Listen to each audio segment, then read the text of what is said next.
কচুমুখী অনেকেই খেতে চায় না, অনেকের ভালো লাগে না, আবার অনেকে পছন্দও করে না। তাই আজকে আমি যেভাবে কচুমুখী রান্না করেছি, আপনারা যদি এই প্রসেসটা ফলো করে রান্না করেন, দেখবেন সবাই খেতে পছন্দ করবে। যারা কখনোই খায়নি তারাও খেয়ে খুব মজা পাবে। সবাইকে আসসালামু আলাইকুম। কেমন আছেন সবাই? আশা করছি সবাই অনেক ভালো আছেন। আলহামদুলিল্লাহ, আমিও অনেক ভালো আছি। আজকের রান্নাটা তৈরি করার জন্য আমি প্রথমেই হাফ কাপ পরিমাণ পেঁয়াজ কুচি দিয়েছি। 10 থেকে 15 পিসের মতো আমি এখানে চিংড়ি মাছ ব্যবহার করেছি। আপনারা চাইলে বড় চিংড়ি দিয়ে বা এর চেয়ে ছোটো সাইজের চিংড়ি দিয়েও আপনি রান্নাটা করতে পারেন। এখন আমি দিয়ে দিচ্ছি 1 চামচ পরিমাণ আদা বাটা এবং 1 চামচ পরিমাণ রসুন বাটা, স্বাদ মতো লবণ অ্যাড করে দিচ্ছি, হাফ চামচ পরিমাণ হলুদ গুঁড়া অ্যাড করে দিচ্ছি, ধনিয়া গুঁড়া।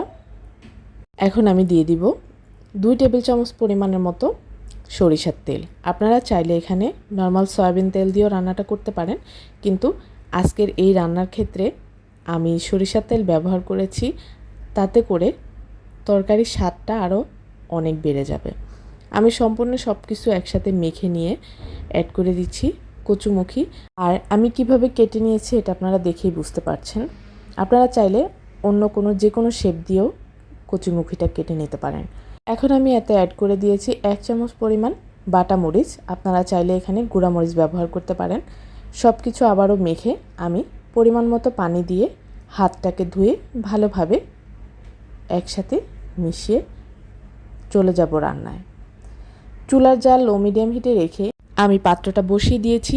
আজকে আমি মাটির সানকিতে রান্নাটা করেছি, কারণ আমার বাসায় মাটির কোনো পাতিল নাই, তাই আমি আজকে এটাতে রান্নাটা করব।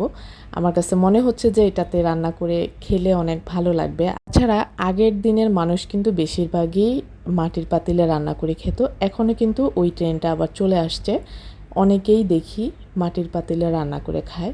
তাই আজকে আমিও ট্রাই করলাম। তবে খেয়াল রাখতে হবে চুলার জাল কোনোভাবেই হাই হিটে দেওয়া যাবে না, তাতে করে পানির পরিমাণটা কমে যাবে, কিন্তু তরকারিটা সিদ্ধ হবে না।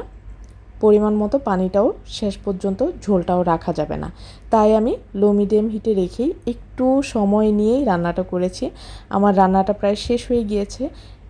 এতটা সুস্বাদু আর এতটা মজা হয়েছে যেটা আসলে বলার মতো না। আপনারা একবার হলেও বাসায় রান্না করে খাওয়ার অনুরোধ রইল, একবার হলেও চেষ্টা করবেন। যারা কখনোই খায়নি তারাও কিন্তু খুব মজা করে খাবে। আর আজকের রান্নাটা আপনারা যদি স্টেপ বাই স্টেপ ফলো করে রান্না করেন, যারা নতুন কখনোই রান্না করেনি তারাও কিন্তু খুব সহজেই রান্নাটা করতে পারবে।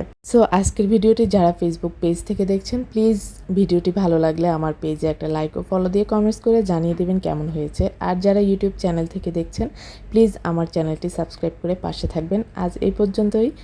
সবাই ভালো থাকবেন। আল্লাহ হাফেজ।